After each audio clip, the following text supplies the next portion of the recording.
기독교 세계관 수업에 오신 여러분을 환영합니다. 한 주간 잘 보내셨는지요? 코로나19 사태가 진정되어 가는 국면에 접어든 것처럼 느끼기는 하지만 아직은 사회적 거리 두기를 실천해야 하는 아주 중요한 시기인 것 같습니다.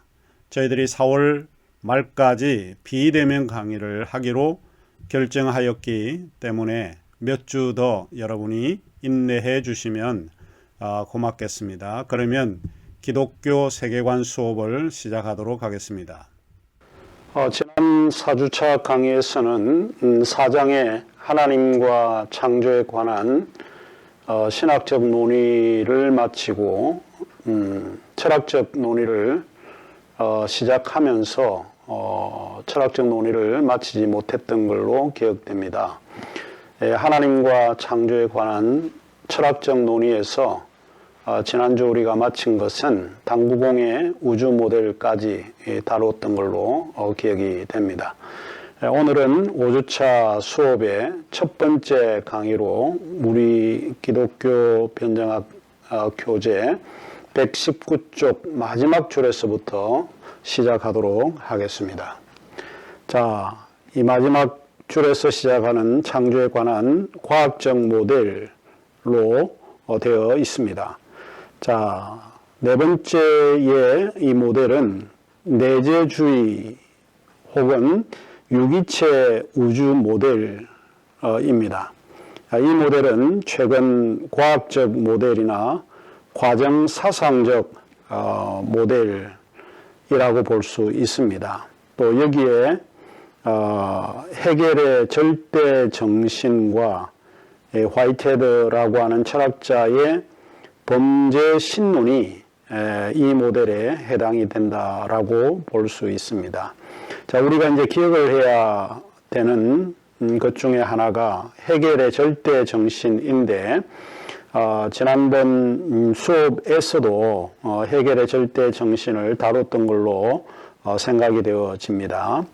헤겔은 독일 철학자이면서 그에게 잘 알려져 있는 유명한 이론이 절대 정신에 의거한 정반합이라고 하는 변정법이 굉장히 유명합니다. 여러분이 기억을 해 두어야 되는 이론 사상이 소위 헤겔의 변정법입니다. 헤겔은 역사를 하나의 정신운동으로 이해를 합니다.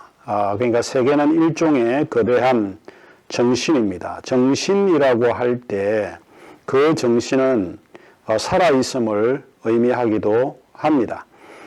인간이 수동적으로 받아들이지 않고 능동적으로 행동하고 활동하는 이유 중에 하나가 그것은 정신이 있기 때문에 그렇다라고 하는 것이 헤겔이 가지고 있는 생각입니다. 자, 하나 기억을 해야 되는 부분이 그의 변정법인데, 그러면 변정법이라고 하는 게 무언가 하는 것입니다. 우리 교재에도 잘 나타나 있지만은 정반합의 운동이라고 하는 것입니다. 정반합. 그러면 정이라고 하는 것은 일종의 태제라고 하기도 하고, 이런 거를 thesis라고 부르기도 합니다. 그 다음에 반태제라고 하는 것은 antithesis라고 합니다. antithesis. 자, thesis. 그 다음에 종합은 synthesis라고 합니다. synthesis. SIS. 이렇게 되는 거죠. 자, 이런 것이 정반합의 운동이 이루어지는 이유가 무엇인가 하면은 무엇이 있다. 독일말로 가이스트라고 하는데 이게 정신입니다. 정신은 한국어로 표현을 할 때 일종의 넋이라고 볼 수 있죠. 우리가 사람을 바라보게 될 때 그 사람이 힘이 없거나 정신이 나가 있는 이런 상태를 볼 때 넋이 나갔구나 이런 표현을 쓰기도 하죠. 정신이 살아있지 못하다, 정신이 없다 라고 할 때 그 인간이 자기 스스로 뭔가 주도적으로 활동하고 행동하는 것이 아니라 타인에 의해서 끌려가는 그런 삶을 산다라고 할 수 있죠. 자, 일단 정이라고 하는 것은 태제를 말하고, 그 다음에 반은 반태제입니다. 반태제. 그걸 반대하는 이야기입니다. 종합을 합니다. 하나의 이론이 성립이 되고 그 이론이 일정 부분 이 우주 가운데 지속이 되다가 누군가에 의해서 그 이론을 배격을 하고 반대합니다. 그 반대하는 이유가 왜 그럴까요? 정신이 있기 때문에 그렇다는 거죠. 또 그것이 일정 부분 가다가 하나의 종합을 이루고 다시 그 종합이 태제가 되고, 태제가 된 것이 또 반대에 부딪히고 종합을 이루고 하는 이제 이런 현상을 이제 해겔의 변정법이라고 이야기를 합니다. 그래서 그의 변정법은 정반합의 운동이 절대 정신에 의존하고 있다라고 하는 것을 기억해 주시면 좋을 것 같습니다.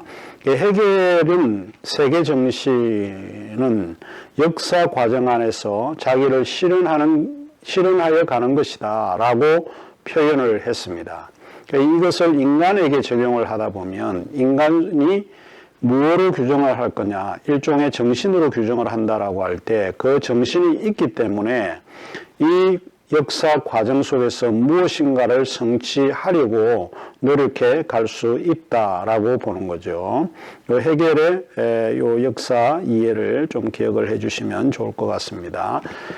그 다음에 아마 우리 1학년 학우들에게는 조금 어려운 사상 중에 하나가 과정신학이라고 하는 요 이야기입니다. 이제 과정신학이라고 하는 것을 우리 교과서에서는 만유재신론이라고 번역을 했는데 또 다른 사람들이 번역을 할 때는 범죄신론이라고 번역하기도 합니다.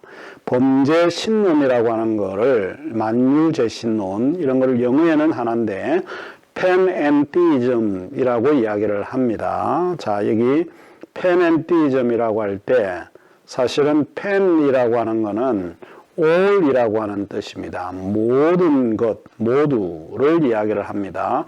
모두라고 하는 거고, 그 다음에 여기에 n이 있는데 n은 그 뭐를 이야기하는가 하면 in을 이야기를 합니다. 아내라고 하는 것이고, 아내. 그 다음에 theism이라고 돼 있잖아요. theism이라고 됐는데 theism은 뭐라고 이야기를 할까요? 유신론이죠. 그죠? 여러분 영어에 유신론, 신을 믿는 이론이다. 이렇게 해서 유신론. 보통 기독교 유신론이라고 할 때, 요 theism이라고 이야기를 합니다. 자, 그러면 이 단어가 가져다 주는 내용을 자세히 보면 이 범죄신론, 만유재신론이라고 하는 의미를 우리가 추론해 볼 수 있습니다. 그러면 유신론 안에 있는 모든 것이다 라고 보는 거죠. 이 팬은 모든 것이니까 무슨 요소가 들어가 있습니까? 범신론이죠. 들어보셨는지 모르겠는데 이 자연 속에, 사물 속에, 모든 만물 속에 신이 존재한다 라고 보는 거죠. 이 범신론은 모든 사물들이 일종의 신이다 라고 보는데 그 범신론적 요소가 들어가 있는 거고 또 이 유신론 안에는 뭐가 들어가 있다 하는 것이죠. 유신론이 있다. 이 범신론과 유신론의 두 요소가 있다라고 하는 것이 범죄신론이라고 볼 수 있죠. 자, 그러면 뭘 뜻할까요? 범죄신론은 두 가지 것을 기억을 해야 되는데 하나는 범신론적 요소가 있고 또 하나는 유신론적 요소가 있다 하는 것입니다. 범신론적 요소는 뭐를 가르칠 건가? 범신론적 요소는 이 자연 속에 신이 내재해 있다라고 보니까 범죄신론 가운데서 범신론적 요소는 내재성을 강조를 하는 거고 theism이라고 할 때 유신론은 초월성을 강조를 합니다. 그러니까 범죄신론이라고 할 때 두 가지 요소를 기억을 해야 되는데 하나는 내재성을 가지고 있고 동시에 뭐를 가지고 있다? 초월성을 가지고 있다. 이게 바로 범죄 신론이에요. 그러면 범죄 신론은 신의 개념을 이야기를 하는데 신이라고 할 때 그 신은 이 세상을 초월해 있으면서 동시에 이 세상 속에 있다라고 보는 거죠. 그 화이트헤드라고 하는 과정 철학자 알프레드 노트 화이트헤드라고 하는 그 영국 런던 대학의 수학자였고 63세에 미국 캠브리지 하버드 대학교가 있는 캠브리지로 옵니다. 그러니까 캠브리지 대학에 있는 하버드 대학에서 화이트헤드라고 하는 사람을 교수로 초빙을 하죠. 그때에 이분이 이런 개념을 가지고 사람들에게 설명하기 시작을 했습니다. 결국에는 신은 내재적이면서 동시에 초월적이라고 하는 화이트헤드 개념인데 구체적으로 그러면 신이라고 할 때 그 신의 무엇의 의미를 할 건가? 그거는 신의 본성을 이야기를 하는데 그래서 신의 본성에게는 두 가지 요소가 들어가 있다라고 주장을 하는 거예요. 그게 뭔가 하면은 원초적 본성이라고 하는 게 하나 있고 하나는 결과적 본성인데 원초적 본성은 신은 변하지 않은 거예요. 초월적이고 변하지 않는 초월성의 개념을 강조를 하는 것이고 또 신은 소위 원초적 본성인과 동시에 결과적 본성인데 신은 쉽게 말하면은 변화된다라고 보는 거예요. 초월적이면서 동시에 신은 변화된다라고 하는 그런 개념을 가지고 설명한 것이 이제 과정 신학의 범죄 신론입니다. 나중에도 요 범죄 신론이 많이 등장을 하니까 요 개념을 기억을 해 주시면은 많은 도움이 되지 않을까 싶습니다. 자, 여기에 요 내재주의 우유기체 모델 가운데 해겔도 아가지게 중요하다고 말씀했죠. 해겔은 뭘 중요했죠? 절대 정신과 그의 변정법적 사상, 반태제, 태제, 그죠? 태제, 반태제, 종합이라고 하는 거 기억을 여러분 하시면 좋을 것 같고요.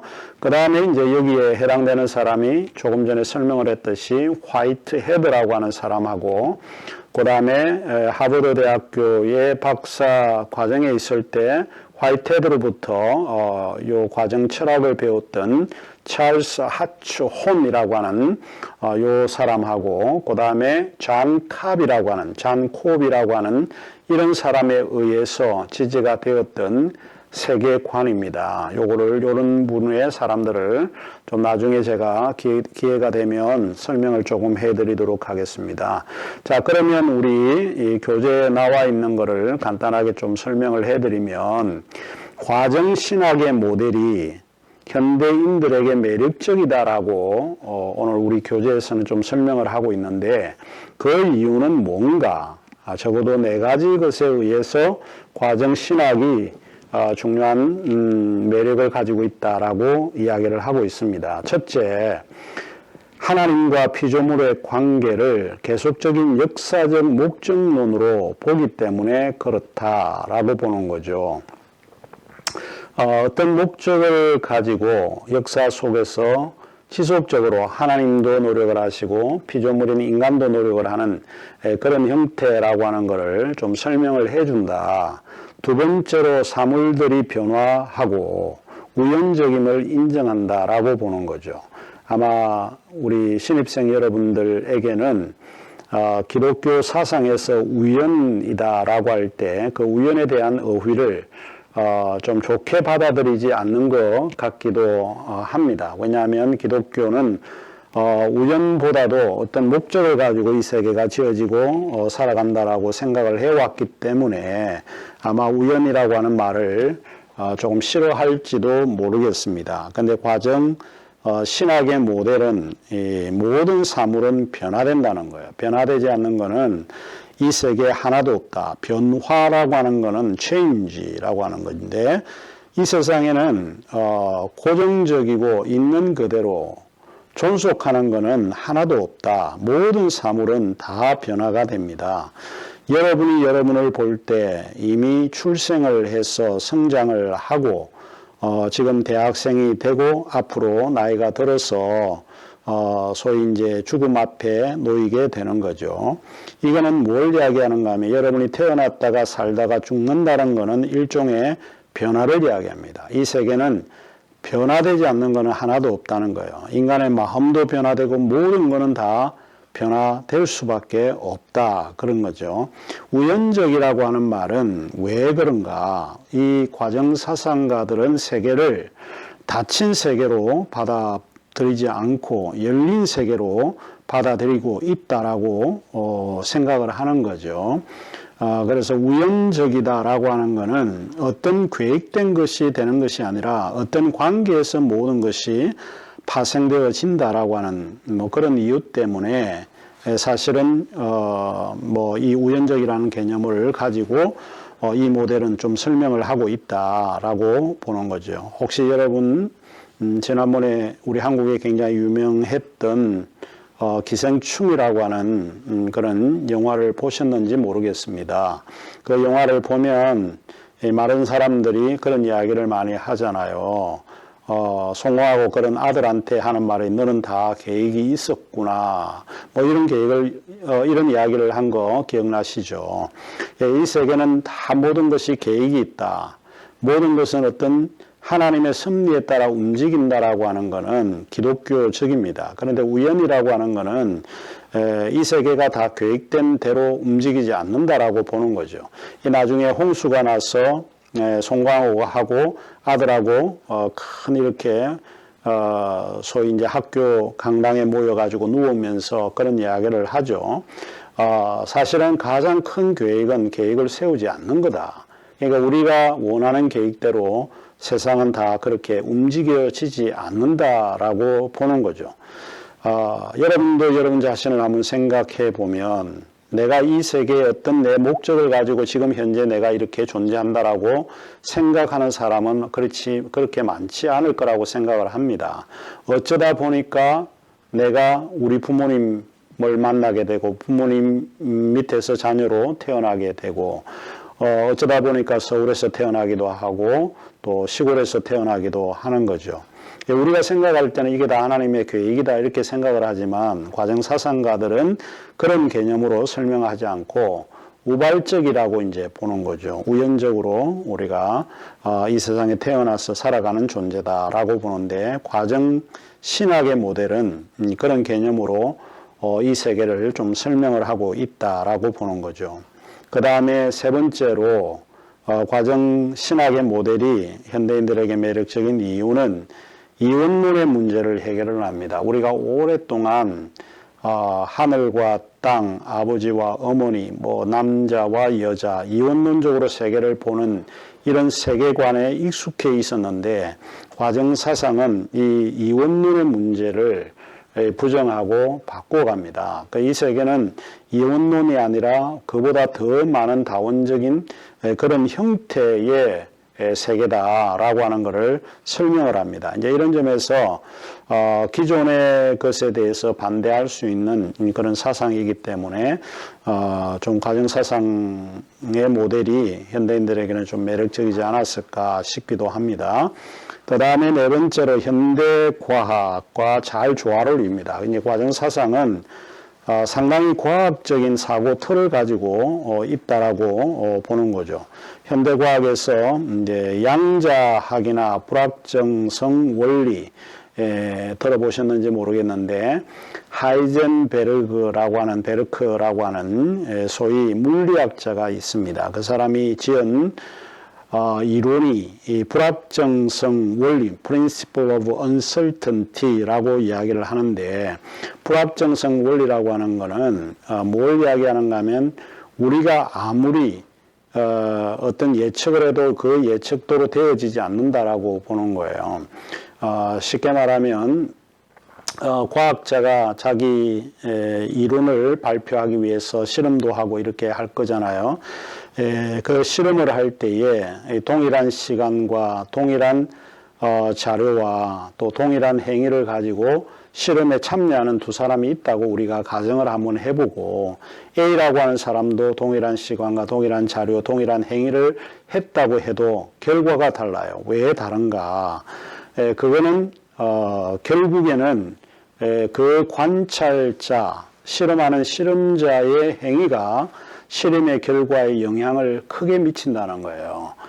이게 불확정성 원리에서 가장 중요한 요소인데 기독교인인가 비기독교인인가 무신론자인가에 따라서 동일한 자료와 동일한 시간에 실험을 하더라도 결과가 달라질 수밖에 없다는 거예요. 그러니까 우리가 가지고 있는 조그마한 생각이나 이런 것도 실험에 크게 영향을 미친다. 확정된 그런 것들이 존재하지 않는다라고 보는 거죠. 이런 것이 이제 과정신학의 모델에서 제시해 주는 거거든요. 과정신학은 모든 것이 관계적이고 관계에 의해서 우리가 이해되어질 수 있다. 이렇게 주장을 해요. 여러분이 여러분의 얼굴을 보면 부모님을 닮았죠. 그러니까 여러분의 부모님의 관계에서 여러분이 파생이 되어지고 만들어졌습니다. 동일하지는 않지만 유사한 점들이 굉장히 많아요. 오늘 내가 내 성격도 살펴보면 이게 독립적으로 내 성격이 이렇게 형성된 것이 아니고 과거에 여러분이 해왔던 이런 학습이라든지 습관이라든지 행동이 오늘 여러분을 만들어 놓게 되는 거예요. 그러니까 내가 지금 왜 이런 행동을 하는가 하는 것은 과거에 여러분이 그런 행동을 해왔고 그런 행동에 의해서 오늘 여러분이 그와 같은 행위를 하는 거예요. 생각도 마찬가지입니다. 모든 생각은 독립적으로 존재하는 것이 아니고 여러분이 관계하고 또 들어왔던 선생님들이나 부모님들 이런 사람들에 의해서 여러분이 그 생각이 만들어진다라고 보는 거죠. 현대과학은 그런 것을 좀 지지하고 있는데 과정신학의 모델이 그렇게 좀 지지를 하고 있다. 이제 그런 점에서 현대인들에게 상당히 매력적인 이유가 되지 않을까 하는 생각입니다. 자, 여기 조금 이제 과정 철학이라고 하는 게 좀 어려운 철학이에요. 여러분들에게는 어려운 철학인데 간단하게 조금 부연해서 설명을 조금 하는 부분인데 해드리면 이런 거예요. 일단 과정 철학이라고 하는 것은 고대 철학자 가운데 헤라클레이토스라고 하는 사람이 나옵니다. 아마 많이 들어보셨는지는 모르겠지만 한 번 담근 물에 사람은 두 번 물을 담글 수 없다. 이제 그런 거 들어보셨죠? 그게 뭔가 하면 이미 우리가 발을 강물에 한 번 담그면 이 강물이 지나간다는 거예요. 그리고 그 느낌 자체가 벌써 다른 느낌을 가지게 되는 거, 이런 거죠. 모든 것이 지나간다. 모든 것이 변화된다. 뭐 이런 의미에서 헤라클레토스는 좀 이야기를 합니다. 그 이후로 화이트헤드에 이르러서 완성되어진 그런 철학이 과정 철학이다. 이렇게 이야기를 합니다.